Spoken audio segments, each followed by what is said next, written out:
कर रहे हैं, हम कुछ नहीं कर रहे हैं। खबर दिखाना हमारा काम है, हम खबर दिखा रहे हैं।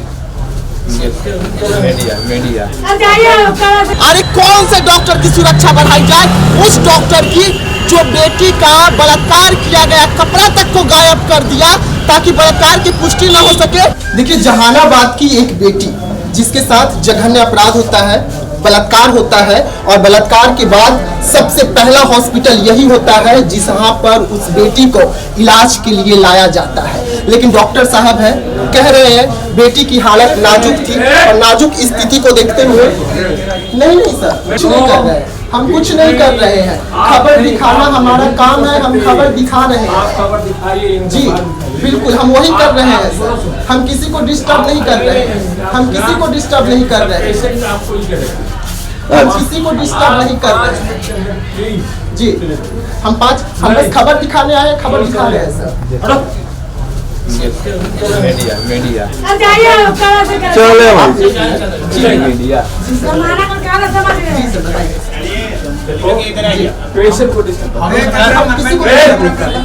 आगे निकलते हैं। देखिए, ये डॉक्टर साहब हैं, कैमरे को देखकर हाथ जोड़ रहे हैं, लेकिन ये डॉक्टर साहब ये भूल गए कि डॉक्टर की एक मानवता होती है, इलाज करना, धर्म से इलाज करना। और डॉक्टर साहब आज हमें नियम सिखा रहे हैं, कह रहे हैं कि यहाँ पर आप कुछ भी मत कीजिए, सब कुछ ऑन कैमरा है। आपने देखा होगा कि किस तरीके से डॉक्टर साहब के भी गुंडे हैं, यहाँ भी गुंडे हैं, हर जगह पर गुंडे हैं। जहाँ आप जाइएगा वहाँ पे ऐसे गुंडे आपको देखने को मिल जाएंगे। यानी कि जब यहाँ पर फर्स्ट टाइम बेटी को इलाज के लिए लाया होगा तो आप सोच सकते होंगे कि यहाँ पर भी उसकी बोली जरूर लगी होगी। उसके बाद डॉक्टर साहब क्या किए कि उन्हें रेफर कर देते हैं, रेफर दूसरे अस्पताल में करते हैं। डॉक्टर साहब कह रहे हैं कि हम नियम के तहत उसका इलाज किए हैं, नियम के तहत आप उसका इलाज किए हैं तो ठीक है, बहुत अच्छी बात है। लेकिन आपने जब लड़की का नफ्स तक को नहीं टटोला तो आपको ये कैसे पता चल गया कि लड़की जो है आईसीयू में एडमिट करना है, लड़की की कंडीशन इतनी खराब है कि आईसीयू में जाने के लायक है, और आज आप कह रहे हैं कि सब कुछ सही है। इलाज देखिए, हॉस्पिटल देखिए, इस हॉस्पिटल को गौर से देखिए, पहले आप इस हॉस्पिटल को गौर से देखिए और उसके बाद तय कीजिए कि ऐसे ऐसे जो हॉस्पिटल है वो देश के लिए नहीं, सभी के लिए खतरनाक है। तस्वीर देखिए ना, तस्वीर देखिए, एनडीए के साथ उठना बैठना है डॉक्टर साहब का, एनडीए नेताओं के साथ उठना बैठना है, तो डर किस चीज की? दबाती है, जैसे लूटना है वैसे लूटिए, कैमरे पर कुछ नहीं कहेंगे, बचेंगे कैमरे पर कहने के लिए। देखिए डॉक्टर साहब को ध्यान से देखिए, यही डॉक्टर साहब है, डॉक्टर सहजानंद प्रसाद सिंह, इन्हीं के पास आते हैं। जी आप कौन हैं? आप कौन है सर? कैमरा ऑन करके आप अपना आए हैं, आप है कौन? आप है कौन? बताइए कौन है आप? क्या प्रॉब्लम हो रही है आपको? बताइए, बताइए ना सर, आपका नाम क्या हुआ? हॉस्पिटल स्टाफ है, आप पब्लिक है क्या? बिल्कुल बिल्कुल सुनिए। देखिए, गुंडे हर हॉस्पिटल में गुंडे हैं, हर हॉस्पिटल में गुंडे हैं, चाहे वो कितना बड़ा हॉस्पिटल हो या कितना छोटा हॉस्पिटल हो, जहाँ भी गुंडे हैं। सहज सर्जरी, नाम सहज सर्जरी रखा गया है, लेकिन सहज सर्जरी में भी गुंडे हैं। और किस तरीके से गुंडे एक्टिव होते हैं, कैमरा को देखकर आप तस्वीर देख सकते हैं। ये तमाम जो यहाँ पर आपको चेहरे नजर आ रहे हैं, इस व्यक्ति को देखिए, इस व्यक्ति को देखिए, थोड़ी देर पहले मोबाइल ऑन करके रिकॉर्ड करने आया था। ये भी गुंडा है, ये भी गुंडा है।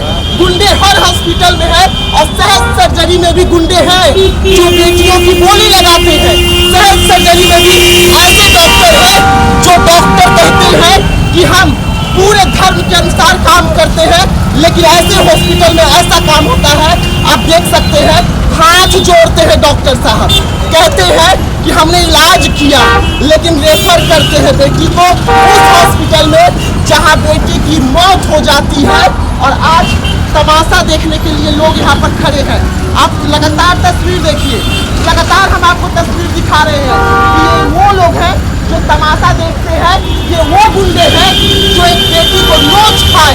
और इसी हॉस्पिटल में सबसे पहले उस बेटी को लाया गया था इलाज के लिए, जहाँ से गायत्री को रेफर किया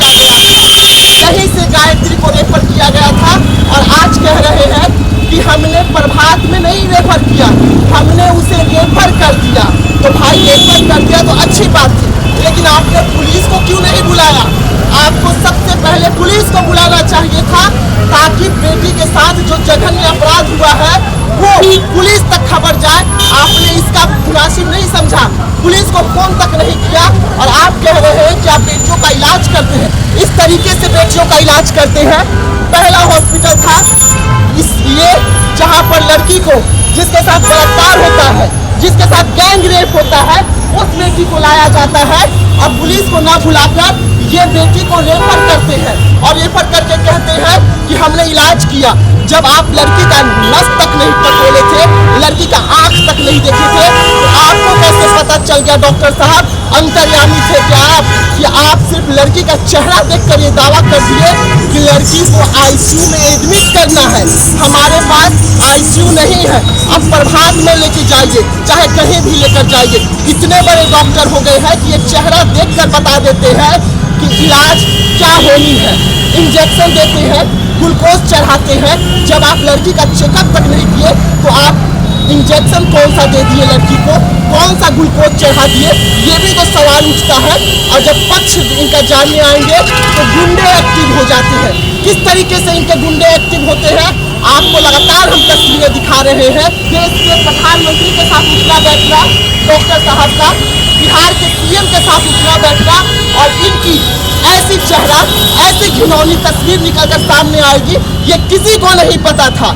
लेकिन अब इनकी भी जांच होनी चाहिए, और ये लेटर लिखते हैं प्रभात मेमोरियल को बचाने के लिए कि डॉक्टर साहब की सुरक्षा बढ़ाई जाए।